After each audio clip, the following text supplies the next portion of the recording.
राधे राधे महाराज जी। महाराज जी, संसार में व्यक्ति सुखी कैसे रह सकता है? अरे बहुत बढ़िया उपाय। मनुष्य जन्म मिला, खूब भजन करो, देखो सुखी रहोगे।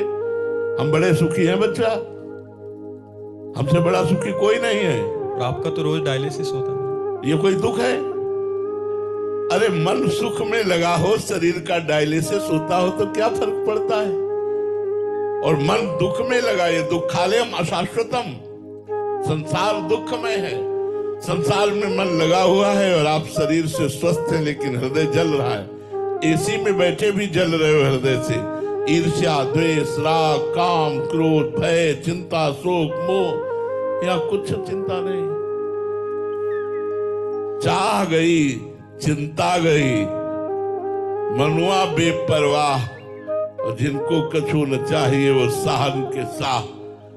हर समय हृदय में परमानंद की बाढ़ रहती है। ये हम भगवान के बल से कहते हैं, नहीं अपने हृदय की बात नहीं की जाती।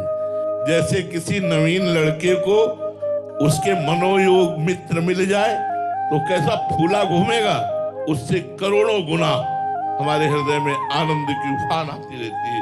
इसलिए इडनी किडनी ये सब कुछ नहीं, एकदम आनंद मस्त एकदम हम रहते हैं। अभी प्राण निकल जाए कोई परवाह नहीं है, चाहे जितना कष्ट तो रहता है। हम इस होश में नहीं रहते। जहां तुम होश में रहते हो वहां हम बेहोश रहते हो, जहां हम होश में रहते हो वहां तुम बेहोश हो। इसलिए हमें कोई फर्क नहीं पड़ता। सच्ची मानो यार, अगर सुखी होना है तो भगवान की शरण में होकर भजन करना सीख जाओ यार। महाराज जी, आपको बिल्कुल टेंशन नहीं होती? किसी के घर में 4-5 जने होते हैं, आपके तो ऐसे शरणागत जो आपके आश्रित हैं, तो आपका कोई चिंता नहीं? कोई पाई भर की चिंता नहीं, खूब मौज मस्त रहते हैं, हमें कोई चिंता नहीं। हमें ये भी विश्वास है कि हमारे बाहरी व्यवहार का भी भरण पोषण मेरे ठाकुर जी कर रहे हैं। किसी से मांगना नहीं है, किसी से जांचना नहीं है, और भगवान देते हैं, सब पार कर रहे हैं। भगवान का भरोसा, जिसने इस सृष्टि को बिना किसी सहयोग के स्वयं रचा है, हम उस परमात्मा की शरण में, वो हम शरणागतों का पोषण नहीं करेंगे, भरण पोषण नहीं करेंगे। इसलिए निश्चिंत, चिंता तो जीवन में कभी नहीं हुई। हाँ, ये एक चिंता हमारे जीवन में आई थी, जब किडनी फेल हुई तब ये चिंता हुई कि कहीं मुझे अधिक पीड़ा से पीड़ित देखकर लोग मुझे वृंदावन से बाहर न ले जाएं। इस बात से परेशान हो गया था कि हे प्रभु, कहीं ऐसा ना हो कि अधिक पीड़ा हो और मैं बेहोश हूं और लोग मुझे दिल्ली, कलकत्ता, बंबई ले जाए। तो भगवान ने वो व्यवस्था, वो भय भी खत्म कर दिया। वृंदावन छूटने का डर था कि कहीं किडनी अपना स्वरूप ऐसा ना प्रकट कर दे कि लोग मुझे वृंदावन से बाहर ले। और आज तक कोई चिंता नहीं, भगवान निश्चिंत किए हुए हैं, सब कुछ चल रहा है, सब आनंद में चल रहा है, कोई चिंता नहीं। अन मांगे आगे आवे गो, जीव पर लागे पल को। बिना मांगे सारी व्यवस्थाएं भगवान पूर्ण कर रहे हैं। अब आप सोचो कि आप गृहस्थ हो, आप तो बाबा जी हो, आपका चल रहा है, नहीं। चक्रवर्ती सम्राट अम्बरीश जी हर समय भगवान की सेवा स्मरण में रख, और पूरा सम्राट पद का संचालन भगवान के द्वारा हो रहा। जो भगवान के सहारे होता है, भगवान उसके लौकिक कार्य भी कर देते हैं। एक प्रसंग आता है जयमल जी का कि उन्होंने नियम लिया था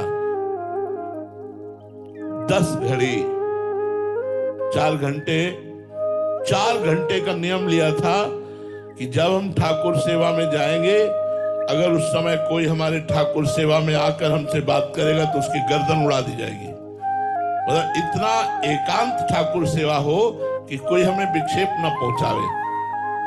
ये बात जब विरोधी राजाओं को पता चली, जयमल जी बड़े बलवान राजा थे और वो उस समय पूजा में होंगे, 4 घंटे निकलेंगे नहीं, तो विरोधी राजाओं ने उसी 4 घंटे में आक्रमण करने का निश्चय किया कि जब राजा अपनी पूजा गृह में चले जाएं तो आसपास से उनके राज्य को घेर करके और उसको अपने कब्जे में कर लिया जाए, बाद में राजा को बंदी बना लेंगे। जब सेना परास्त तो राजा बंदी तो बन ही जाएगा। घेर लिया। गुप्तचरों ने तुरंत सूचना दी कि नगर को घेरा जा रहा है, चारों तरफ से आक्रमणकारी सेना आक्रमण के लिए उतारू है। आदेश मिले तो हम उनके साथ युद्ध करें, बिना राजा के आदेश के युद्ध कैसे हो सकता है? अब सेनापति परेशान, सब परेशान कि जो जाएगा पहला होगा कि उसकी गर्दन उतार दी जाएगी। अब उन्होंने अपनी परेशानी राजमाता से कही कि शायद है कि आपके ऊपर वो क्रोध ना करेंगे, आप माता हैं, आप जाकर केवल इतना आदेश ले आइए कि हाँ आक्रमण करो, बस फिर हम देख लेंगे। फिर तो बलवान सेना थी, वो वहां गई, तो इतनी तन्मयता से ठाकुर सेवा में लगे थे कि उनकी हिम्मत नहीं पड़ रही थी कुछ कहे। काफी समय व्यतीत होने के बाद कहा बेटा, तो उन्होंने पीछे मुड़कर देखा, कहा बेटा इस समय आना नहीं चाहिए, पर राज्य संकट में है। इस समय आक्रमणकारियों ने चारों तरफ से पूरी राज्य को घेर लिया है, अगर आप केवल आज्ञा दे दें युद्ध की तो राज्य सेनापति कहते हैं कि हम संभाल लेंगे। तो उनका सब भगवान अच्छा करते हैं, जिनका राज्य है वही देखेंगे, आप जाओ यहां से। ना तो ये कहा युद्ध करो, ना कोई, बस यही कहा कि जिनका राज्य है वही देखेंगे, वही भगवान देखेंगे, चलो जाओ आप। 4 घंटे के बाद सेवा की, प्रणाम किया ठाकुर जी को, बाहर निकले और कहा आक्रमणकारी कहां है? तो उन्होंने कहा कि उसके बाद कोई आक्रमण की आवाज नहीं आई, कोई सूचना नहीं आई, कोई बात नहीं आई, हम लोग तैनात खड़े हैं, हमारे पास तक कोई नहीं आया। उनका मेरा घोड़ा तैयार किया जाए, मैं अभी देखता हूं। तो घोड़ा गए तो पसीना से लथपथ था घोड़ा। अरे ये तो ऐसा लग रहा है जैसे युद्ध करके आ रहा हो, इतना थकित श्रमित पसीना से लथपथ, जे ही छुआ तो रोमांच हो गया। बोले इतना आनंद तो मैंने कभी नहीं पाया अपने घोड़े को स्पर्श में, ये क्या बात है? चलो इसको छोड़ो, दूसरा घोड़ा लाओ। दूसरे घोड़े पे बैठे और जे गए तो सब सेना गिरी हुई पड़ी थी, चारों तरफ सब मूर्छित पड़े थे। जो विरोधी राजा था उसके पास जाकर घोड़े से खड़े हुए, वो मूर्छित पड़ा था, उसको होश में, एक भी मरे नहीं थे, होश में लाए तो कहा, तो रो के चरणों में गिर गया। बोले बस एक बार दिखा दो, वो जो आपका सेनापति आया था, एक बार उसे दिखा दो। विरोध तो जिंदगी में करूंगा नहीं, पर एक बार देखना चाहता हूं आपके सेनापति को। तो मेरा सेनापति तो आया ही नहीं यहां तक। बोले नहीं, उसकी तिरछी चितवन मंद मुस्कान और एक बाण ने सबको मूर्छित कर दिया, एक बार बुला दो। तो उन्होंने कहा वो और कोई नहीं हो सकते, वो मेरे भगवान हो सकते। आए और घोड़े की आरती की अपने, और प्रणाम किया घोड़े को कि आराधना करते तो मुझे इतना समय हो गया, भगवान ने साक्षात दर्शन नहीं दिए, बस तेरा सौभाग्य कि भगवान तेरी पीठ पर सवार हुए। देखा, भगवान ने रक्षा करी। जो भगवान की पूर्ण आश्रित होता है उसकी रक्षा भगवान करते हैं, भरण पोषण भगवान करते हैं। भगवान ने गीता जी में वचन दिया है, अनन्यश्चिन्तयन्तो माम ये जनाः पर्युपासते तेषां नित्याभियुक्तानां योगक्षेमं वहाम्यहम्। मैं उसके योग और क्षेम की स्वयं रक्षा करूंगा, भगवान कह रहे हैं। अप्राप्ति को प्राप्त कराना योग कहते हैं, प्राप्ति की रक्षा करने को क्षेम कहते हैं, मैं स्वयं करूंगा, भगवान कहते हैं।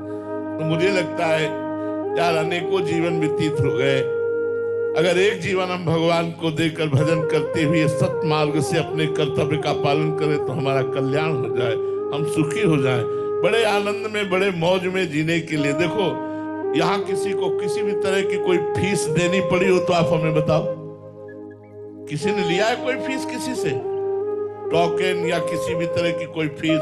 अगर मानो मेरी जानकारी में ना हो, अगर कोई ले वो बेईमान है, वो अपराधी है, वो हमारा शिष्य नहीं हो सकता, वो डुप्लीकेट पाखंड करके तुमसे ले रहा है। हमारे यहाँ का आदेश ऐसा नहीं है। हमारे यहाँ का आदेश है आपके चरणों में झुक करके आपका स्वागत करना, और आओ और बैठो और भगवत चर्चा सुनो और अपना जीवन मंगलमय बनाओ। हमारा भरण पोषण बहुत अच्छी तरह से चलता है, भगवान चलाते। यदि भगवान की शरण में हो जाओ तो तुम्हारे बुरे आचरण छूट जाएंगे, और जहां बुरे आचरण और पाप नष्ट हुए तो सुख ही सुख है, आनंद ही आनंद है।